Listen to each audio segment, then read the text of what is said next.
Today we are going to study acid, bases and salts. This is one of the important chapters because we come across acids, bases and salt almost every day in our life.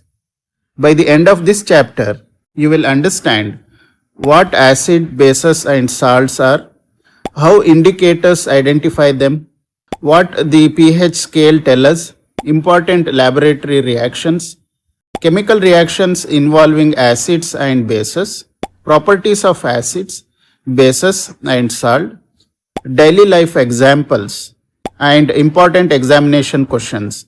So let us begin. First, let us understand the basic concepts. Acids are sour in taste. Can you tell me an example? Yes. Lemon contains citric acid.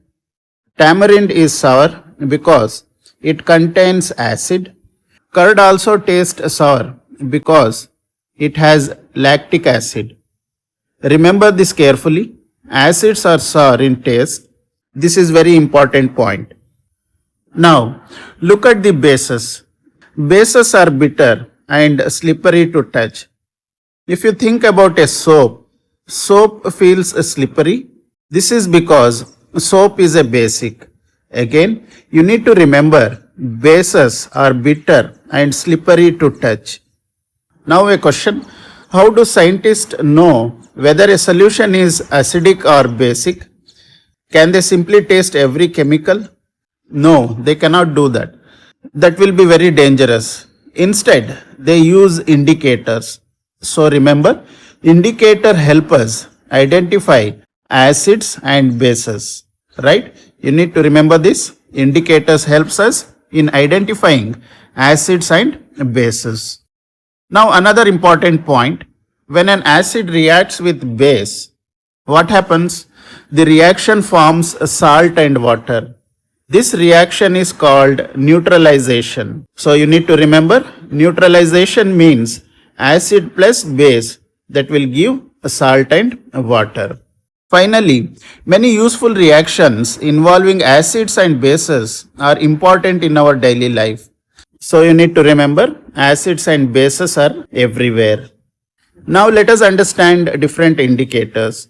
Indicators change color depending upon whether the solution is acidic, neutral or basic. Litmus is most common indicator. In acid, it becomes red. In neutral solution, it is purple. In base, it becomes blue. So you need to remember, in acid, litmus will be red. For neutral solution, litmus will be purple, and for base, the litmus will be blue.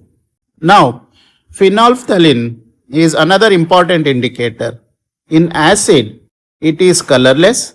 In neutral solution, it is also colorless, but in base, it becomes pink. So students, you can remember, it reacts only for bases, so it becomes pink only in base.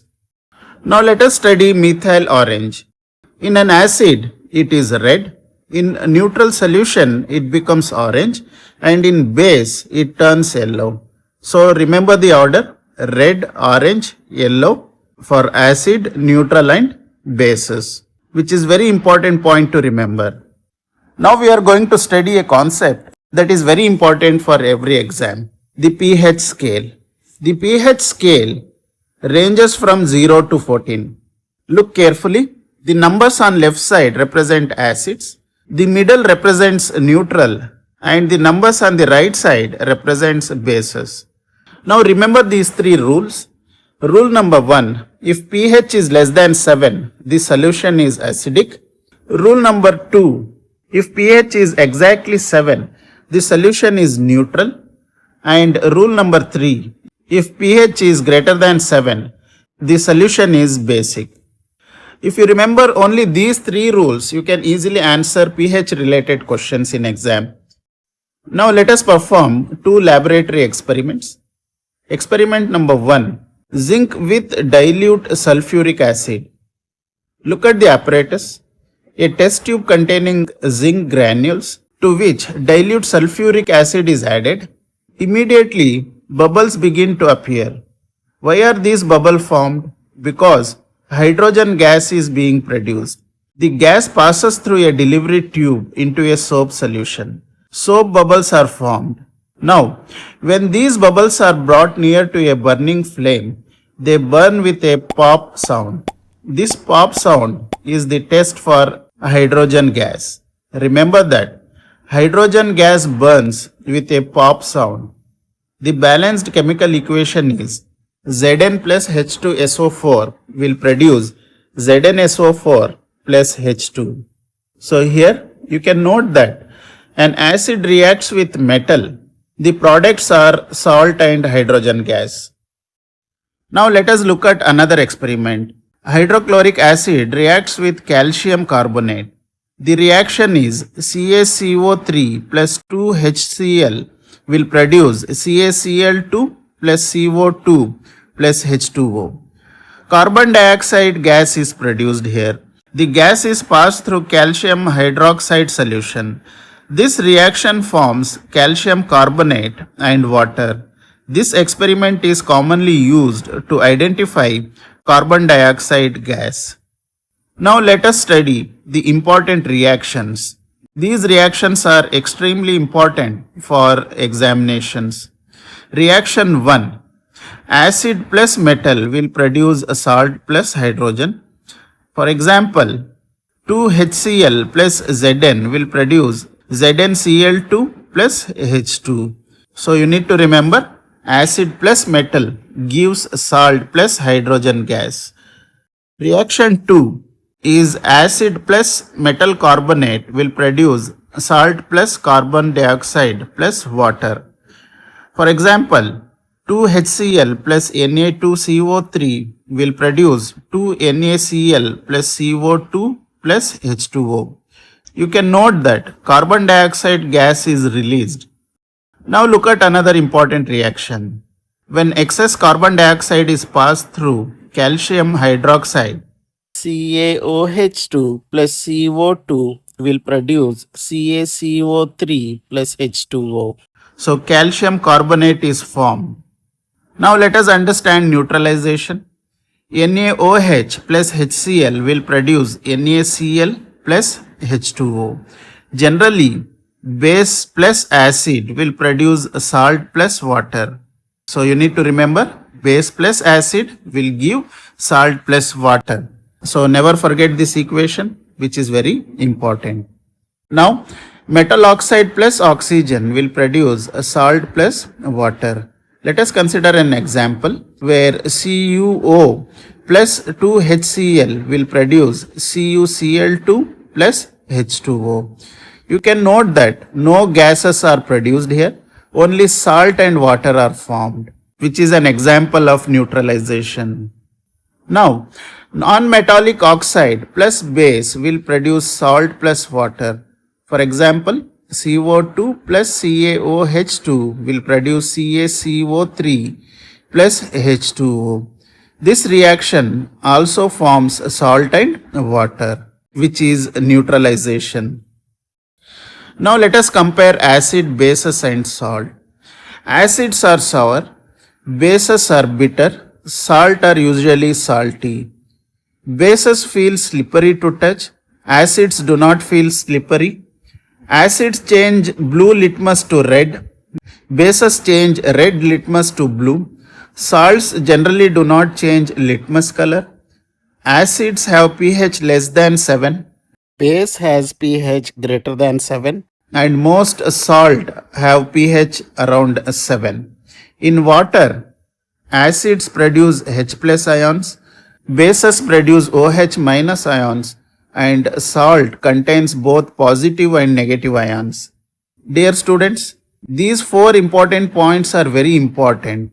You need to remember, acid give H plus ions in water, base give OH minus ions in water, and neutralization forms salt and water. And finally, salts are usually ionic compounds. Now let us take daily life example. Lemon juice is acidic because it contains citric acid. Soap solution is a base. Table salt is a salt chemically known as NaCl. Antacid tablets are bases. These tablets neutralize excess acid present in our stomach. Baking soda is also salt. Its chemical formula is NaHCO3. Now you can see acid, bases and salt are not just laboratory chemicals, but they are all around us. Now let us discuss some important questions for examinations. Question number 1. Why should curds and other sour substances not to be kept in brass or copper vessels? Because acids reacts with these metal and produce harmful salt that may contaminate the food. Question number 2. Which gas is released when an acid reacts with a metal? The answer is hydrogen gas. Now, how do we identify these hydrogen gases? It burns with pop sound. Remember this? The hydrogen gas will burn with a pop sound. Question number 3. A metal compound reacts with dilute hydrochloric acid and produces a gas that extinguishes a burning candle. So this gas is carbon dioxide. The balanced equation is CaCO3 plus 2HCl will produce CaCl2 plus CO2 plus H2O. Before we end today's class, let us revise the most important points together. Acids are sour, bases are bitter and slippery. Indicators identifies acids and bases. pH less than 7 means acid. pH equal to 7 means neutral and pH greater than 7 means basic. Acid plus metal gives salt and hydrogen gas. Acid plus metal carbonate gives salt, carbon dioxide and water. Acid plus base gives salt plus water. This is called neutralization. Acids gives H plus ions in water. Bases gives H minus ions in water. Salts are ionic compounds. This is about acids, bases and salts. Hope you have understood the topic. Thank you.